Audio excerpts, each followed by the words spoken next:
Bienvenidos a este programa que presenta las conferencias pronunciadas en la Cátedra Latinoamericana Julio Cortázar. En esta ocasión, se presenta la conferencia magistral impartida por el escritor iraquí Jabbar Yassin Hussin, nacido en Bagdad, en la ribera del río Tigris, punto de origen de una cultura milenaria. À l'âge de 17 ans, je commençais à travailler dans le journalisme j'étais le plus jeune journaliste d'Irak qui avait la carte de journaliste. Et en menant aussi une vie politique clandestine au sein des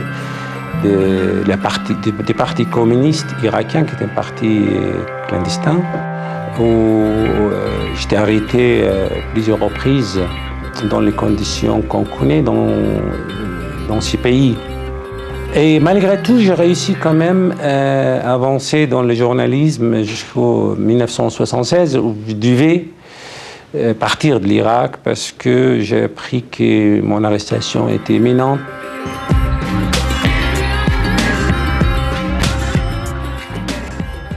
El exilio en Francia durará 27 años hasta poder regresar temporalmente a Irak en 2003.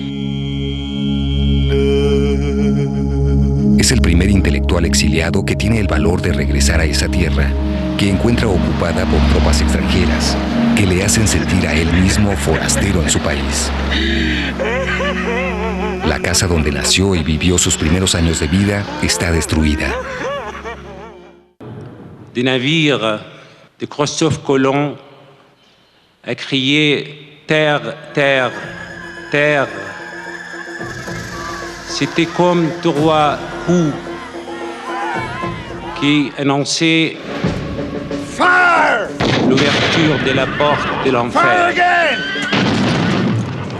C'est un projet qui ressemble à un holocauste qui était allé jusqu'au bout et en un siècle, tout le continent était aplati de son passé. Después de analizar las consecuencias mundiales de la colonización española en América, Jabbar Yassin Hussin explora otras experiencias de conquista llevadas a cabo por los países europeos en Asia y África. Hace el examen de la situación actual de la cultura que parece subyugada por la potencia de los medios de comunicación y sus modelos artificiales e indiferenciados.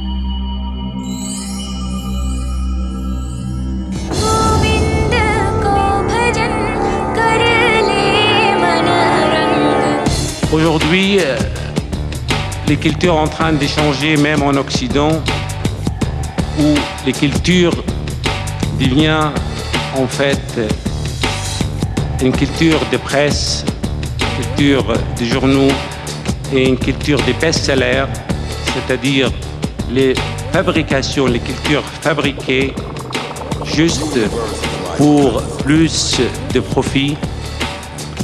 Les cultures de sondage, dans chaque journal, dans chaque publication, c'est les sondages qui gouvernent, c'est les sondages qui décident qui est l'écrivain, les véritables écrivains, qui est les véritables artistes. Et en fait, ces sondages, c'est l'outil le plus redoutable de pouvoir parce que c'est la déviation totale des sens de culture dans le vrai terme de culture. De refonder une culture de différence, une culture humanitaire, une culture internationale, une culture de chaque peuple qui préoccupe des problèmes de chaque peuple, mais qui laisse les marges pour le reste de l'humanité et qui érige des passerelles avec les autres cultures et qui jette des clés dans les champs pour que chacun et chacune peut ouvrir la porte qu'il voulait, c'est-à-dire choisir les cultures qui les concerne, les cultures qu'il le veut, et que les cultures ne soient pas imposées sur nous et qu'on ne soit pas dominé par une culture d'une unique dimension.